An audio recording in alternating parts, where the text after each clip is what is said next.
వందనాలు. కూడి వచ్చిన మీ అందరికీ నా వందనాలు. నేను చెప్పబోయే సాక్ష్యం ఏంటంటే లాస్ట్ ఇయర్ 2024 డిసెంబర్ 23 నేను కన్సీవ్ అయినట్టు కూడా నాకు తెలీదు. ఫిబ్రవరిలో రియాన్స్ పుట్టాడు. జనవరి 15న నాకు తెలిసింది నేను కన్సీవ్ అయ్యాను అన్న సంగతి నాకు తెలిసింది. హాస్పిటల్కి వెళ్తే డాక్టర్స్ అన్నారు, ఇప్పుడు చెక్ చేసుకోలేదా అమ్మ, నువ్వు కన్సీవ్ అయ్యి 1 మంత్ అవుతుంది అని అన్నీ చెప్పారు. నేను ఇంకా అసలు నాకు హోప్ కూడా లేదు. నేను అప్పుడే ప్రెగ్నెన్సీ ఏంటి అని కొంచెం డిసప్పాయింట్లోనే ఉన్నా. వచ్చిందని ఒక పక్క హ్యాపీనెస్, ఇంకో పక్క మేము ప్లాన్ చేసుకోకుండా వచ్చిందని డిసప్పాయింట్లో ఉన్నా. సర్లే అని మేము అటు సైడ్ గిరిపురంలో ఉన్నప్పుడు చింటూ నేను ప్రెగ్నెన్సీ విషయంలో దేవుడు ఇచ్చిన తర్వాత మోకరించి ప్రార్థన చేసుకున్నాం. మేము ఒకటే తీర్మానం చేసుకున్నాం, మాకిచ్చే ఈ ఫలంలో, మాకిచ్చే బహుమానంలో ప్రథమ ఫలము నీ సేవకు చెప్పాలని, తను ఇచ్చిన బహుమానాన్ని తనకే తిరిగి ఇవ్వాలని మేము అనుకున్నాం. ప్లాన్ అయితే చేసుకున్నాం, అనుకున్నాం, ప్రేయర్ చేసుకున్నాం, నిర్ణయం తీసుకున్నాం, అన్నీ జరిగినాయి. ఒకరోజు ఫిబ్రవరి అయిపోయిన తర్వాత మేము ఈ విషయాన్ని మా దైవ సేవకులతో పంచుకోవటం జరిగింది. మంచిదమ్మా, మంచి నిర్ణయం తీసుకున్నారు అని అన్నారు. అప్పుడు సేవకులు ఇంకా మా ఇద్దరి గురించి ప్రేయర్ చేసి, నేను మోస్తున్న బహుమానాన్ని గురించి కూడా ప్రేయర్ చేశారు. చేసిన ఒక ఫ్యూ డేస్ తర్వాత నుంచి అప్పుడు ఎన్నో శోధనలు, ఎన్నో ఆటంకాలు, ఏదో ఒక రోగం, ఏదో ఒక అనారోగ్యం పెట్టి చాలా అసలు డెలివరీ అయ్యేంత వరకు ఏదో ఒకటి పెడుతూనే ఉన్నారు. కానీ ఒక 5th మంత్లో మాత్రం చాలా ఊహించిన విధంగా నేను చాలా డిప్రెషన్కి వెళ్ళిపోయా. ఏంటంటే అబార్షన్ చేసేయాలి, బేబీ లేరు, తల్లి బిడ్డకి చాలా ప్రమాదం అని అన్నారు. ఏంటి ప్రభు, నేను అసలు ప్రేయర్ కూడా చేసుకోవాలా. మాతో పాటు ఆ రోజు ఇంకా నైట్ 8:30కి అలాగా వెళ్ళిపోయాం హాస్పిటల్, గవర్నమెంట్ హాస్పిటల్కి వెళ్ళాం. మాతో పాటు సేవకులు వచ్చారు. డాక్టర్ ఒక్కసారిగా నన్ను చెకప్ రూమ్లోకి తీసుకెళ్ళి ఆ మాట చెప్పంగానే చాలా ఏడుపు వచ్చింది. అక్కడే టేబుల్ దగ్గర కూర్చొని నేను జస్ట్ ఇలాగే కూర్చొని ఏడుస్తుంటే నా పక్కన ఒక ఆంటీ కూర్చున్నారు. వాళ్ళెవరో కూడా నాకు తెలియదు. ఎందుకమ్మా ఏడుస్తున్నావు అంటే ఏం లేదని చాలాసార్లు విసిగించింది అమ్మ. ఏమైంది, ఎందుకు, అది ఇది అని చూస్తే ఆమె కూడా దేవుని నమ్ముకున్నాంలాగే ఉంది, కానీ నేను పట్టించుకోవాలి. ఏడుస్తుంటే మా పాప లోపల ఐసీ రూమ్లో ఉందమ్మా, డెలివరీ చేస్తున్నారు, ప్రేయర్ చేయవా అంది. నా పొజిషనే బాగాలేదు, నీకోసం నేనేం ప్రేయర్ చేయను అని ఆమెను అడిగా. ప్లీజ్ అమ్మ ప్రేయర్ చేయవా అంది. సర్లే అని ఏమన్నా నేనే కష్టంలో ఉన్నా, ఏమొచ్చి నన్ను ప్రేయర్ చేయమంటుందని నేను ప్రేయర్ కూడా చేయలే. ఏదో చేసామా లేదా అన్నట్టు, హార్ట్ఫుల్గా అయితే చేయలే, ఏదో చేసామా లేదా అన్నట్టు చేసిన తర్వాత నేను ఇంకా బయటికి వెళ్ళిపోతున్నా. అబార్షన్ చేసేయాలి ఇంకా అంటే నేను ఇంకా ఏడ్చుకుంటూ బయటకు వచ్చేసి అసలు ఏం మాట్లాడాల వచ్చేసి బయట కూర్చొని ఏడుస్తుంటే సేవకులు నా దగ్గరికి వచ్చి, నీ ప్రార్థన ఏం వ్యర్థం కాదమ్మా, దేవుడు నీ పట్ల ఉన్నాడు, ఎందుకు ఏడుస్తున్నావు అని అన్నారు. అయినా సరే నాకు ఏడుపు ఆగల, ఏడుస్తూనే ఉన్నా.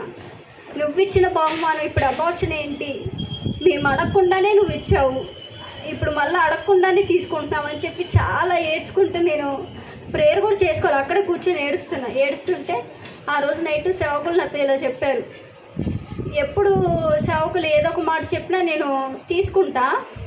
ఆ రోజు నిజంగా బుజ్జన్న చెప్పినట్టు లేదు నాకు, ఎవరో ఒక వ్యక్తి ఆ స్వరం కూడా నేను ఒక డిఫరెంట్గా విన్నా. ఆ స్వరం ఆ రోజు ఏం కాదు, ఇంటికి వెళ్ళి ప్రశాంతం ప్రేయర్ చేసుకో, ఎందుకు ఏడుస్తున్నావు, ఎన్ని కార్యాలు చేయలేదు దేవుడు నీ జీవితంలో అని మొత్తం నాకు ఇప్పటివరకు చేసిన కార్యాలు అసలు ఆ మాట్లాడుతుంటేనే నాకు ఏదో సమాధానం కలిగింది. ఆ రోజు మాట్లాడుతున్న మాటల్లో ఇంటికి వచ్చి 3 అయింది. 3 అయితే చింటూ పడుకుంటే నేను పక్కన మంచం కూర్చుంటే చింటూ కొట్టినట్టే. నేను అడిగితే ఏంటి పిలుస్తున్నాను అడిగితే నేను పిలవలేదని అన్నాడు. కానీ నా బొజ్జు మీద ఇలా తట్టి ఎవరో దేనికి ఏడుస్తూ మోకరించి ప్రేయర్ చేయంటే ఆ కడుపు వేసుకొని మోకరించి ప్రార్థన చేస్తే నేను ఒక స్వరం విన్నా అండి. నిజంగా ఆ స్వరం నేను ఇప్పటికీ మర్చిపోలేను. ఆ స్వరం విన్న తర్వాత అన్నకు అప్పుడే మెసేజ్ చేసి, అన్నకి ఆ టైంలోనే మెసేజ్ చేసి, అన్న నేను ఇలా ఒక స్వరం విన్నా అన్న, ఇలా ప్రేయర్ చేసుకున్నా అన్న నాకు అంటే ఆ స్వరం విన్న తర్వాత నాకు సమాధానం కలిగిందండి, నమ్మకం కూడా వచ్చింది. నాకు అబోర్షన్ ఏంటి అని చెప్పి నమ్మకం వచ్చింది. సరే అని చెప్పి ఇంకొచ్చేసాం. వచ్చేసి వాళ్ళ రేపు మార్నింగ్ వస్తామని చెప్పి గవర్నమెంట్ హాస్పిటల్లో చెప్పి అక్కడి నుంచి వచ్చేసి మళ్ళీ మార్నింగ్ 5కి గూగుల్ మీట్లో కూడా ప్రేయర్ చేశారు. అప్పుడు కూడా అందరూ చేశారు ప్రేయర్, సంఘం మొత్తం నా కోసం చేశారు. అన్న చేసిన తర్వాత మళ్ళీ అదే స్వరం నేను విన్నా. నేను 3 గంటలకి ఏ స్వరం అయితే నేను విన్నానో అదే స్వరం ఆ ఉదయకాల ప్రార్థనలో నేను వినిన తర్వాత మళ్ళీ ఇదే వినిపిస్తుంది ఏంటని చెప్పి ఆ స్వరం గురించి నేను ప్రేయర్ చేయడం స్టార్ట్ చేసిన తర్వాత చేసి ఇంకా అన్న దగ్గరికి వెళ్ళి ప్రేయర్ చేయించుకొని శారదా గారి దగ్గరికి వెళ్తే బెడ్ మీద పడుకోమ్మా, ఇంకా నీకు అబార్షన్ అది ఇది అని చెప్పి ఆమె కూడా చెప్పి సిజర్స్ అబార్షన్కి ఏమైతే ఉంటాయి ఐటమ్స్ అన్నీ సిద్ధపరిచి టేబుల్ మీద పడుకోబెట్టి ఏడుస్తున్నా. నేను ఎందుకు ఏడుస్తుందో తెలియదు. ఆమె వచ్చి దేనికమ్మా ఏడుస్తున్నావు అంటే ఇలాగ నాకు అబార్షన్ అన్నారు కదండి అంటే ఏమవ్వదమ్మా, ఒక్క పావు గంట నువ్వు ఓర్చుకుంటే ఏమవ్వదు, అబార్షన్ అయిపోద్ది అని చెప్పాను. ఆ తర్వాత నేను ఆమె ఎవరు లేరు నా దగ్గర. ఆ బెడ్ నుంచి లేచి వెళ్ళి మేడం ఒక్కసారి నా ఫైల్ చూడండి మేడం, నాకు దేనికి అబార్షన్, నాకు రీజన్ చెప్పండి. గవర్నమెంట్ హాస్పిటల్లో వాళ్ళు కూడా రీజన్ చెప్పాలి అబార్షన్ దేనికి, మీరైనా రీజన్ చెప్పండి, ఒక్కసారి ఫైల్ చూడండి అని నేను రిక్వెస్ట్ చేస్తే ఆమె ఫైల్ చూసినమ్మటే ఇలా అనిందండి, నీకు అబార్షన్ ఏంటమ్మా, అసలు అబార్షన్ అయ్యే ఛాన్సే లేదు నీకు. అక్కడ దేవుడు అసలు ఎలా కార్యం చేశాడంటే అండి, ఆమె మాటల్లో నిజంగా నేను షాక్ అయ్యానండి. ఎవరు చెప్పారు నీకు అబార్షన్ అయ్యిద్దని, అసలు అబార్షన్ అయ్యే ఛాన్సెస్ ఎక్కడ ఉన్నాయి, నీకు మంచిగా హెల్త్ అంతా మంచిగా ఉంది, బేబీ వెయిట్ తక్కువ తప్ప ఇంకా అన్నీ బాగున్నాయి, మంచి ఆరోగ్యంగా ఉన్నారని చెప్పింది. అక్కడి నుంచి వచ్చి ఇంకా ప్రేయర్ చేసుకొని సేవకులకు కూడా చెప్పి ఇలా ప్రేయర్ చేశా. సంఘం మొత్తం మరుసటి రోజు కూడా ఉదయకాల ప్రార్థనలో ప్రార్థన చేశారు. ఇలా ఇది కాదండి, ఇంకా చాలా ఇలాగా బేబీ పుట్టాక బేబీకి అనారోగ్యం రావటం, నా డెలివరీ విషయంలో అయితే అండి నిజంగా దేవుడు ఊహించని విధంగా చేశాడండి. చాలా ఊహించని విధంగా కార్యం చేశాడు. ఎలా అంటే సిజరేన్ చేసేయాలి చాలా అది అని చెప్పి అన్నారు.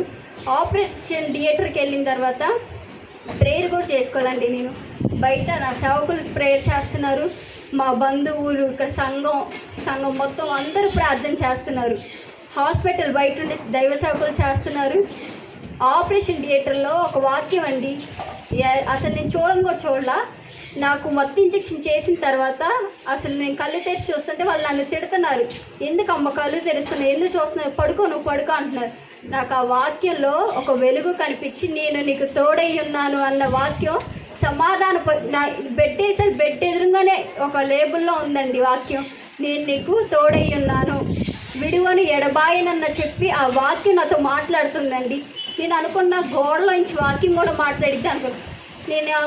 నాకు ఫస్ట్ ఆపరేషన్ చేసేటప్పుడు క్రిస్టియన్సే చేస్తారు అనుకున్నా. ఒక పక్క క్రిస్టియన్ డాక్టర్ ఉన్నారు, ఒక పక్క హిందూ డాక్టర్ ఉన్నారు. నేను ప్రేయర్ చేసుకున్నా. నాకు చేసాము కూడా చేసే ముందు నా మీద చేతులుంచి ప్రార్థన చేసి ప్రేయర్ ఆయిల్ రాసి ఆమె ఆపరేషన్ చేసిందండి. నిజంగా నాకు చేసింది ఒక లేడీ డాక్టర్, ఒక బాయ్ డాక్టర్ కాదు, కానీ నిజంగా యేసయ్య వచ్చి నాకు 15 మినిట్స్లో నా ఆపరేషన్ కంప్లీట్ అయిందండి. అసలు నేను ఊహించలా. నాకు ఇంజెక్షన్ అంటేనే భయం, అలాంటి ధైర్యం